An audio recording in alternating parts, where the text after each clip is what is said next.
Alright, hey organic chemistry. So I wanted to make a video recap of things that we've learned so far in organic chemistry related to elements of unsaturation, infrared spectra known as IR, and mass spectrometry.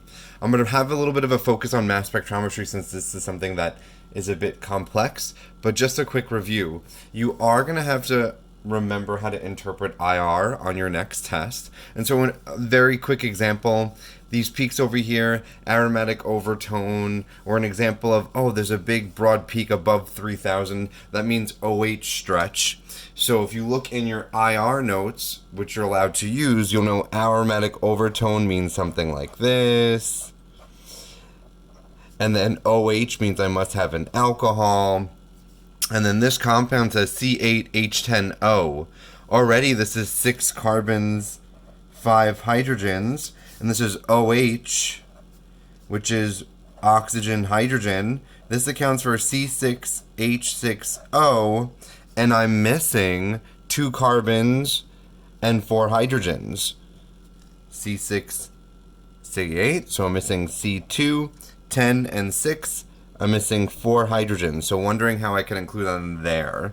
So that's just a little quick overview example of remembering how to pull things from an IR. A lot of you like to pull things from IR. Another thing to include, and I'm going to be reviewing now, is mass spectroscopy or mass spectrometry.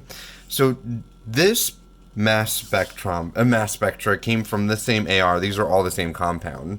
So something that you're going to have to look at is if I give you peaks that have numbers on them, use the numbers and look in your notes or look in the most common fragments and see what they mean. So for example, 91 is this business. 91 is the benzene ring with a CH2 hanging off of it, which is the same thing as this benzene ring. So this benzene ring comes from here. And remember, this is benzene. So that's why I keep on calling it a benzene ring. It's also known as an arene. Okay, and you could use these notes on your test also. So mass peak of 91 actually means I have the benzene ring with a CH2. Look at this. Mass peak of 77 is just a benzene. Okay, and the difference between 77 and 91 is this CH2, which is 12 plus 2 is 14, and 14 and 77 is 91. Also on here is M15. M minus 15 means I have a methyl group somewhere. So I could piece together all these pieces of information. Like I know I have an OH, I know I have a benzene ring, and that benzene ring actually has a CH2 coming off of it, and I have a CH3. Putting all of that together, I could probably get a structure of CH2, I need a CH3 somewhere, and then I need an OH. All of this is actually going to be C8H10O. Now, how did I do that? Well, I've had practice, but I pieced together all the different things. I know my structure has this aromatic overtone from my IR, so I must have this benzene ring. That's C6H5 at least, if I have a squiggly line. I know I must have an alcohol in there. And then I saw in the mass spectrometer or mass spectra that I have CH3, which you know is 15. I got to make sure that I include that. So I got a couple of fragments that came out of here. I had CH3, I had OH, and I had CH2 hanging off. These are all my different fragments that I got from both my IR and MS spectra. And guess what? All of these together are C8H10O. All of these fragments together, if I piece them all together, will give me my molecular formula that was given to me. Also, don't forget how to calculate EU. For EU, I need to use CnH2n plus 2 rule. So if I have 8 carbons, I should have 2 times 8 is 16, plus 2 is 18, C8H18. I'm going to subtract that from C8H10O. You ignore oxygens, you add chlorines, add bromines, right? So for chlorines and bromines, you add to hydrogens, oxygen, ignore. For nitrogen, subtract 1 hydrogen. And so I ignore oxygen. 18 minus 10 is 8 H's, which is 4 EU, because you divide that by 2. And so if I look at my structure, 4 EU is definitely this benzene ring. There is a ring and 3 double bonds. 1 ring, 3 double bonds, 4 EUs. So that's piecing all of that together. So let's talk more about the fragments. This came from your notes, but we're going to revisit it. This is what you should use on the test. These are all the possible fragments that I need you to recognize for your test. So something you're going to have to recognize is definitely a CH3. Either it's an M-15 or a peak at 15. The next one you're going to want to recognize is this, which is ethyl. Looks like that. It's either M-29 or a peak at 29. They correspond to the same thing. Another important one that you're going to have to recognize is this one. Please remember 91. Whenever I put 91 in your MS like I had before, even though it's a small peak here, I labeled it on purpose. If I am labeling a 91 peak, I want you to have this as part of your structure. If I'm only labeling a 77 peak, that means I just have benzene, so I'm going to jump down here. Some others, either I'll have an M-77 or a peak at 77. This whole thing added all together is C6H5. That's a mass of 77. 12 times 6 carbons plus 5 times 1 hydrogen, that's 77. And so if I label a peak of 77, that means I must be a benzene ring. And this comes from the same structure. I start out with my whole big thing at the end, and pieces of it fall off. So I started with this entire big structure, and pieces of it kept on falling off until I have nothing. And so it's not that I have 2 benzene rings in that original question. It's just that they mean I have some sort of benzene ring. All right, so again, MZ of 91 means I have this benzyl. I have benzene with a CH2. Another one that you're going to have to recognize, if I have CH2, CH2, CH3, that's either M-43 or a peak, an MZ peak it's called, at 43. If I have iodine, I'm going to have an M-127 or peak at 127. And CO, 12 and 16, I'm going to either have an M-28 or peak at 28. And now what do I mean by this M- and peak at? So if we look over here, I have an M-15 over here. And I'll probably have, and this is supposed to be a typo actually, but I'll also have like a peak at 15. So M-15 and peak at 15 is going to mean the same thing. It means that I have a methyl group. Either it fell off or it's left over. Same thing with this 43. This 43 actually could mean I have a propyl group, or with my oxygen here, I mentioned before in the notes and up here, mass of 43 could also mean CH3C double bond O. The only difference between this 43 and this 43 is if I do or do not have an oxygen in the compound.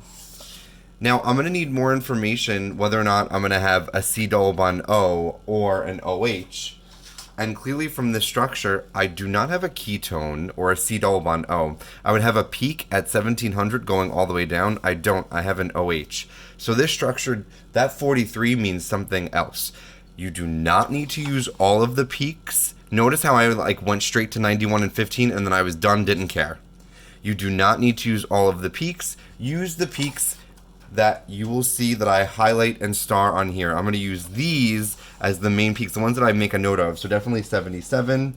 This will be my 43, M-27, 127, and M91, M29, and M15. All of those are going to be the ones that I need. So again, for your test, make sure you know M-15 or a peak at 15, M-29 or peak at 29, M91 or M-91. M minus 77 or peak at 77, M minus 43, peak at 43, M minus 127 because that's the mass of iodine or peak at 127, and finally M minus 28 or peak at 28. If I use any of these, that means that they're going to correspond to these fragments or parts that go to your structure. Another thing to remember in IR are a couple of rules about the M plus 2 or the M peak. So at the very far end of a spectra is my M plus peak. That corresponds to my molar mass. And sometimes you'll see an M plus, and then a mass that's too higher, known as an M plus 2 peak. Now these two are the same height. If they're the same height, that means there must be bromine in here. I'm going to go all the way down here. I have an M plus and an M plus 2 peak. Again, I'll label it, or it'll be labeled where I have the farthest numbers on the end. This is my molar mass of the compound. If I have an M plus and an M plus 2 peak, and the M plus 2 peak is about 1/3 the height of the M plus peak, and I'll make sure that it's labeled. On your quiz or test, it'll be labeled as what's M plus and M plus 2. If it's 1/3, that means I have chlorine in my compound. Notice how I have a mass of 127 here. Mass of 127, if I'm asking for it, this means I have iodine. And if I go from M 156 to 29, this is an M minus 127. So M over Z of 127 or M minus 127 means I have iodine or iodine. And then finally, the last one, remember the farthest right peak is my molecular ion or my M plus peak, which is my molar mass. M plus is my molar mass, and it says M plus because all of these fragments must be positively charged in order for the instrument to read it. If my molar mass is odd, that means I must have nitrogen. Something else that we did in notes, if I have like an M minus 18, that means that's H2O, and that comes from an alcohol. So I definitely have OH in my structure. So we did this in class, but I'm just adding that in there. If I somehow had an M minus 18, that means I got water, and the water came from an alcohol in my compound. So just doing like some quick examples here, and then you're going to do the rest of them. I have molecular formula C8H8O. The first thing you should always do is EU. C8H18 would be my saturated hydrocarbon when I'm supposed to have my 2N plus 2 rule. Minus C8H8O. You ignore oxygen, so 18 minus 8 is 10 hydrogens, which is 5 EU. And just a hint, if I have greater than 4 EU, Mr. T is going to let you know that he put this in the compound for sure. But let's check. All right, so I have plus or minus 3,000. I have things that are kind of above and below 3,000. I have something over here. I have something right over here. And then 15, 16, I have something at about 1,700 wave numbers. Remember, if I have a peak at 1,700 wave numbers, that means I have a C double bond O. Okay? If I look in my mass spectra, see how I'm labeling things? I label this as my molecular ion, M+. This is my molar mass. You're going to get questions about molar mass from your mass spec. I have a peak that goes from 120 to 105. This difference, you guessed it, is M minus 15. That means my structure must have a methyl group. Oh, look here. I have a peak at 77. I must have a benzene ring. Must have a benzene ring. And then I have these other peaks, but look, I also have another peak over here at 15. This is the same methyl group that I talked about over here. So I got a couple of things that I have to put to my structure, right? I got a methyl group, I have this benzene ring, and I have a C double bond O. If I put all of those together, that's going to actually help add up to the 8 carbons, because there's 6 here. This is C6H5. I have CH3 3, and then I have C double bond O. If I add all of these together, this is C8H8O. These are all of my fragments that I now have to put together. If I put them together and I want to connect them, this could be a possible answer or a possible choice. C double bond O, CH3. Now, if I look over here, if I had a very prominent peak above 3000, that might be an aldehyde, C double bond O, H. So if you interpret it as that, another possible answer, and we're going to need more information to differentiate, if you did maybe CH3, and then you did C double bond OH, you get the same answer. This is another possible answer, but we're going to need more information to differentiate between the two. But notice what I did. I pulled stuff from the IR, I pulled stuff from the MS, I didn't look at every peak, like this is just distracting information. I pulled like the most important peaks that I told you to look at from the notes, and I made all of my different parts from my fragments, and then I put them together. Let's do another example, and then you're going to do the last two on your own. So this one has a molecular formula of C6H15N. The first thing you should always do is EU. So C6H14 would be the 2N plus 2 rule. C6H15, well, for nitrogen, you subtract 1 for hydrogen. So it should be C6H14 is the same thing as C6H15N, because you ignore nitrogen and make it 1. And so I have 0 EUs. Okay, I have 0 EUs. So if I look in my spectra, I have a nitrogen. If I look here, this is alkane. I have everything below 3000, and this is fingerprint region, don't even care. And then I have M plus 101. It's odd, which meant there's a nitrogen, so we were good with that. I have a mass peak of 72. I could look that up, or I see something about 29. 29 is my ethyl group. 72 is probably just a bunch of hydrocarbons. How can I make 0 EUs? Well, I'll have no double bonds, no rings, and I want it to have a nitrogen. I'll just put a bunch of carbons together, at least 6 carbons. So, very simply, 1, 2, 3, 4, 1, 2, 3, 4, 5, 6, and then I'll probably have a nitrogen on the end. And then 3, 4, 5, 6, 7, 8, 9, 10, 11, 12, 13, and I need 15 hydrogens, 14, 15. This is a possible answer, or maybe if you wanted to put the nitrogen in the middle, doesn't matter, right? This is a crazy possible answer, 2, 4, 6. I could have another possible answer where I put like something like that, where I put it in the middle, and then I have a hydrogen here. Options are endless. I have no choice but to have just all single bonds, and then I have a nitrogen. Okay? All right, I want you to try and complete the last two now as practice to make sure that you get it. If you could do the last two, you should be good for understanding all that you need to know for your next test.